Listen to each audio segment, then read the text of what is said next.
자, 드디어 이제 정책 한번 들어가 봅시다. 정책 아까 무슨 정책 나온다고 그랬어요? 토지 정책과 주택 정책. 자, 그런데 토지 정책 들어가기 전에 필요한 용어가 몇 개 있어요. 좀 보도록 할게요. 거기 보니까 토지 공개념이라는 표현이 있죠? 자, 이게 참 조심해야 합니다. 공짜가 붙어 있으니까 국공유해서 공산주의 된다고 생각하면 안 됩니다. 그런 분이 가능해 있습니다. 토지 공개념 뭐예요? 사유재산을 인정하지 않고 모두 다 공공으로 다 바꾸겠다는 이야기인가? 그럼 공산주의 아니야? 막 이러는데 절대 그렇지 않습니다. 절대 그렇지 않아요. 여러분, 지금 뭐 사회주의의 그 대표 주자로서 아직도 남아있는 나라가 뭐 중국이라든지 러시아 이렇게 있는데 그들이 체제 자체는 그렇게 하지만 경제 논리를 매우 많이 흡수하고 있어요. 그럼 우리 자본주의 사회에서는 공공적인 어떤 공산주의 그런 개념들이 전혀 없느냐? 그것은 아닙니다. 왜 그러냐면 어쩔 수 없는 게 하나 있어요. 뭐냐면 토지는 사유기재의 국토 일부라니까요. 맞죠? 우리 일제강점기 생각해봐요. 내 토지가 어디 있어? 그 광복절 노래가 어떻게 나옵니까? 흙 다시 만져보자 이렇게 하지 않습니까? 나라 뺏기면 내 땅 없어. 그 무슨 의미가 있는데 내 땅이 일문 식민지인데. 그래서 자 이렇게 보자는 거예요. 내 토지 위에 예를 들어서 KTX가 지나야 된다. 내가 이거 절대 국가에 주지 않겠다. 그러면 KTX야 그게 완행열차지? 안 되겠죠? 공익과 사익이 충돌한다면 공공복리를 우선하자는 겁니다. 따라서 토지만큼은 다른 건 그 무엇보다 토지만큼은 절대적 권리로 봐서는 안 될 것이다. 수용당할 수도 있다. 무슨 권리? 상대적 권리 개념으로 바라봐라 그 뜻입니다. 상대적 권리란 말이 출제됐을까요? 네, 출제됐습니다. 출제됐습니다. 토지 공개념 무슨 권리를 보겠다? 상대적 권리를 보겠다는 뜻입니다. 자, 이제 이번에 이제 개발 부담금제 좀 보도록 하겠습니다. 이것은 이따가 개발 이익의 내용하고 좀 중복되긴 하는데 한번 생각을 해봅니다. 여러분, 주변에 사드 핵시설 배치된다 그러면 어떻게 해요, 여러분? 가만히 있어요? 피켓 들고 나가요? 인간띠 형성하고 누워서 나를 갈리고 지나가라 난리가 아니야. 보상하라. 투쟁, 쟁취 막 이런 말. 그죠? 네. 그럼 정부가 정당하고 충분한 보상을 해줘야지. 그런데 주변 개발돼서 땅값이 올랐어. 그럼 어때요? 피켓 들고 나가 가만히 있어. 거기에 문제라니까. 개발 손실이 돼서 보상을 요구하면서 개발 이익은 사유화하려고 그래. 이거 아니라면. 또 네가 얻은 개발 이익을 한번 봐봐라면. 자기가 노력했으면 자기가 비용이 들어갔으니까 이익이 크지 않을 텐데 지가 노력한 게 아니라니까. 공공의 작용이라 사회적 여건 등의 변화에 따라 얻게 되는 불로소득이다. 그럼 공공이 만들어낸 불로소득이죠. 우리 불로소득의 대표가 뭐예요? 지대 아닙니까? 그래서 이 개발 이익을 공공발생지대 그럽니다. 찾았어요? 공공발생지대 찾았어요? 자, 주의합니다. 요게 제목은 출제 안 됐는데 내용이 작년인가 재작년에 출제됐어요. 그러니까 이 용어가 나올 수가 있어요. 그러니까 조심하세요. 뭐라고 부른다고? 공공발생지대. 개발이익은 내가 만든 거다. 공공이 만들어준 거다. 공공이. 그래서 공공발생지대 이런 표현을 씁니다. 이런 용어를 좀 알아둘 필요가 있어요. 학계로 용어가 참 많죠. 자, 됐습니다. 이렇게 용어 정리 좀 했고 이제 토지 이용 규제 들어갑니다. 자, 그 표 봐봐요. 제가 토지 이용 규제 그러면 용도 지역주 규제만 있는 것이 아니라 그랬죠. 물론 그게 가장 중요한 내용으로 우리가 다룰 건데 거기 뭐가 있는가 봐봐요. 제목 한번 봐봐요. 표에. 지금 바가 두 번째 그 줄이 너무 진하게 돼 있으니까 그게 제목이라고 생각하는데 그게 아니라 좀 약하게 해야 되는데 좀 진하게 돼 있는데 용도 지역주 규제 중요해서 그렇게 된 거고 그 밑에 봐요. 가구 분할 통제. 그렇죠? 그러니까 뭐 용도 지역적으로 조금 더 좀 자세히 들어가는 겁니다. 그 다음에 건축 규제, 정부의 각종 인허가 제도 다 뭐에 해당된다? 토지 이용 규제. 다음 중 토지 이용 규제로 볼 수 없는 것은 이렇게 될 수도 있잖아요. 그죠? 그래서 뭐 그 정도 좀 기억해 주세요. 그 다음에 용도 지역주의 들어갈 텐데 여기 상당히 좀 중요한 표현이 하나 있습니다. 책으로 와서는 출제되는 게 이거야. 키워드가 외부 효과입니다. 여러분 83쪽에 오른쪽에 양가로 1번의 용도 지역지구 제외하고 동가 1번 단기적 효과에 기억이 어울리지 않는 토지용을 규제하기 때문에 부의 효과를 차단하게 된다. 그 기억에다 별표 칩니다. 별표 치세요. 나오면 그거 나와. 그 다음에 81페이지 또 한번 갑니다. 앞으로 다시 가봐요. 이것도 하나 별표 칠 게 있어요. 거기 보면 토지 이용기지 찾았어요. 양가리 1번에. 동그란 3번 별표. 거기도 읽어보니까 뭐라 돼 있어요? 외벽을 방지하는데 그 0점을 준다. 됐습니까? 네. 자, 토지 이용기재 또는 용도지역주기재는 정부가 외부 효과 문제를 해결하는데 이용될 수 있다. OX. 오, 거기 출제된 거라니까. 응? 여러분, 그 선생님들이 지금 얘기해, 강단에 서신 선생님들은요, 30여 년 동안 출제된 모든 문제를 거의 기억하고 있어요. 그래, 고백할게요. 95%. 거의 기억하고 있어요. 그러니까 선생님들이 무슨 이야기 하면 그게 출제 가능성이 높다 그러면 잘 체크를 좀 해놓을 필요가 있어요. 자, 기회가 막 자주 오는 건 아니니까. 그러면 이제 83쪽 보면 설명이 좀 나오기 시작하는데 이건 출제 가능성이 높지가 않아. 그래서 이따 결론만 잘 기억하면 돼요. 듣고 크게 부담 갖지 않아도 된다. 자, 예를 들어서 이렇게 가정을 한번 해보죠. 어느 지역이 이제는 전용 주거 지역이에요. 자, 잊지 마실 게. 자, 잊지 마실 게.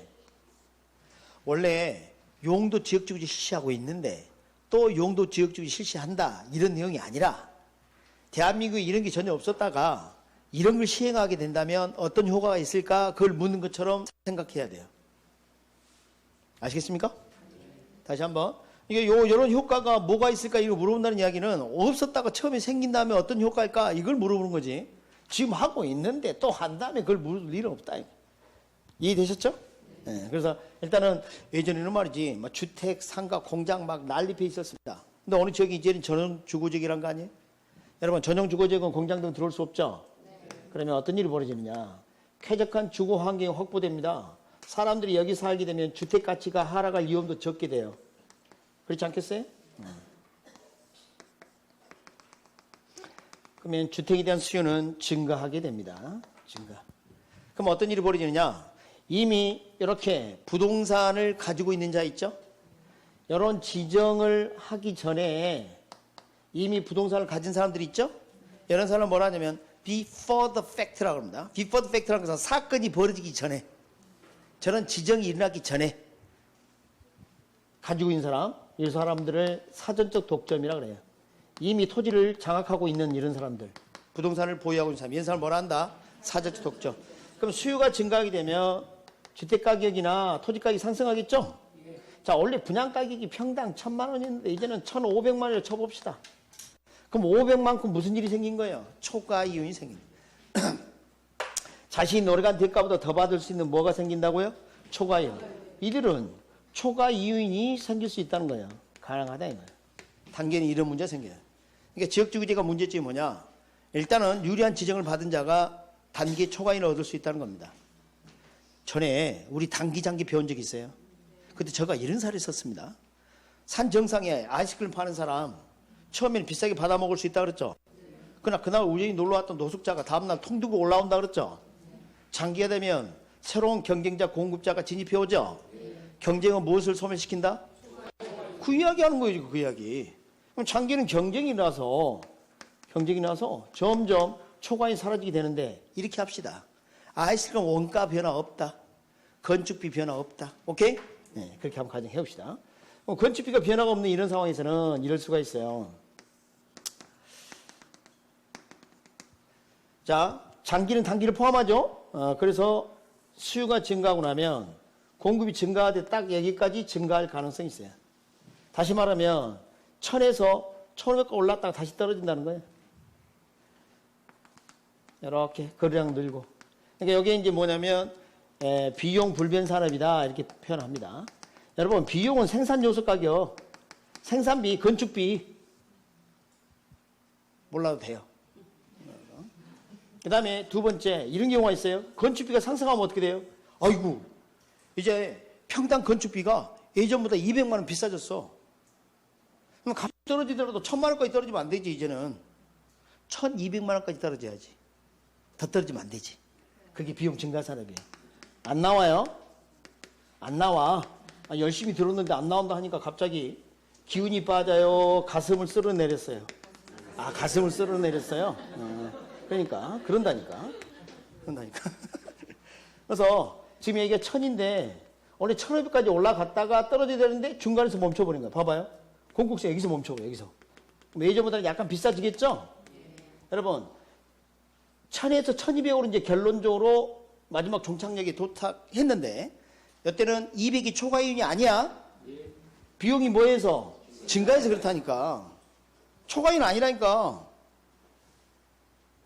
이해하셨죠? 자, 이런 경우는 매우 드물 거예요. 빈곤 감소 산업. 생산비가 줄어드는 거죠. 이런 경우는 드물겠죠, 거의. 그래서 이론적으로만 이야기하는 겁니다, 사실은. 자, 수요가 증가한 다음에 공급이 크게 증가했어. 봤더니 건축비가 평당 한 200만 원 절감됐어. 그럼 경쟁이 일어나게 되면 분양가격이 800만까지 떨어질 수 있다니까. 1000에서 1500 올랐다가 800까지 떨어질 수도 있다니까.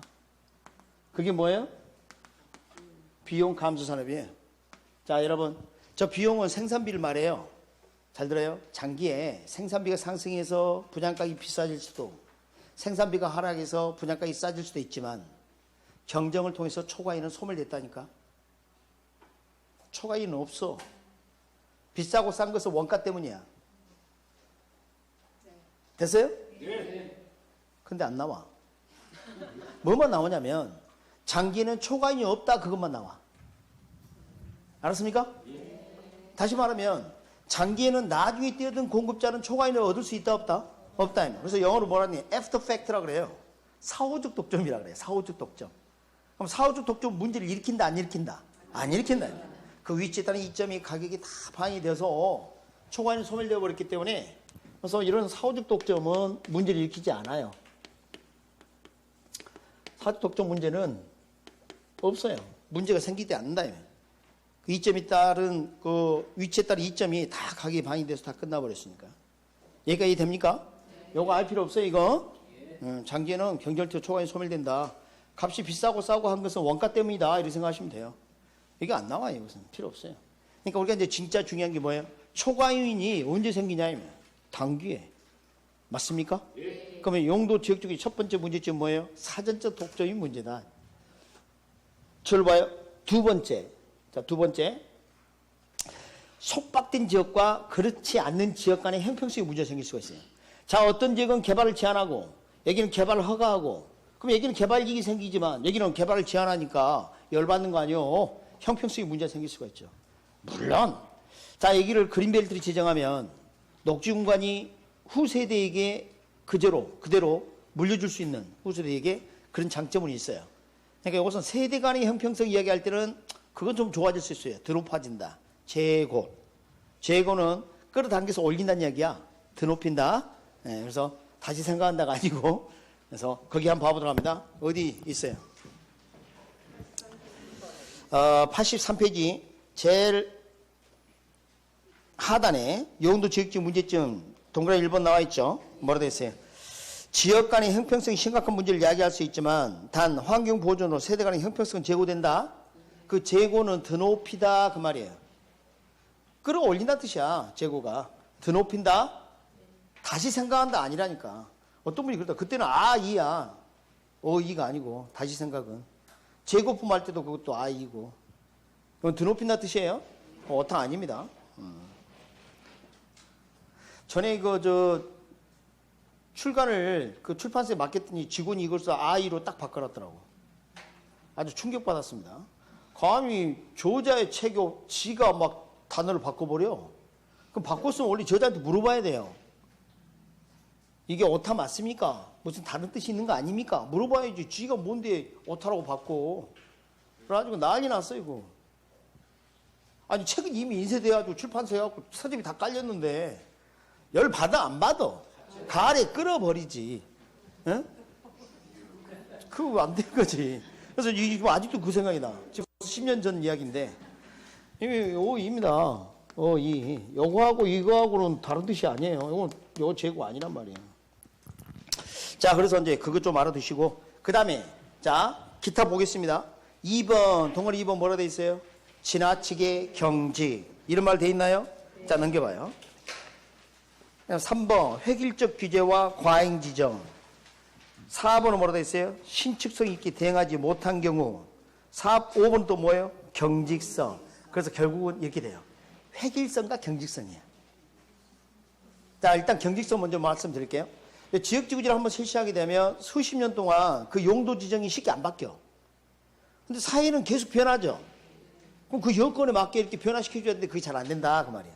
그게 가장 치명적인 단점으로 봐요. 그 다음에 이제 두 번째는 부수적으로 수천만 평의 토지를 한 가지 용도로 지정한다. 이것도 바람직하지 않다. 획일성. 이거 문제. 자, 그 지역의 특성에 맞게 용도 지정을 해야 되는데 획일적인 것도 과잉 지정도 문제가 된다. 그래서 결국은 나머지 이야기는 경직성과 획일성. 오케이? 네, 영지역주의. 자, 이렇게 볼 수 있어요. 어때요? 재밌어요? 지역지구제. 그래서 그것만 기억하면 돼요. 그것만. 아까 웨이브 효과 그거 꼭 기억하세요. 지역지구제 그게 좀 요즘 많이 언급을 합니다. 그 다음에 두 번째는 사전적 독점이 문제다. 그죠? 그 다음 또 뭐 있어요? 지역 간의 형평성 문제. 그죠? 획일성과 경직성. 그 정도만 기억하면 돼요. 그래프는 안 나와. 알았습니까?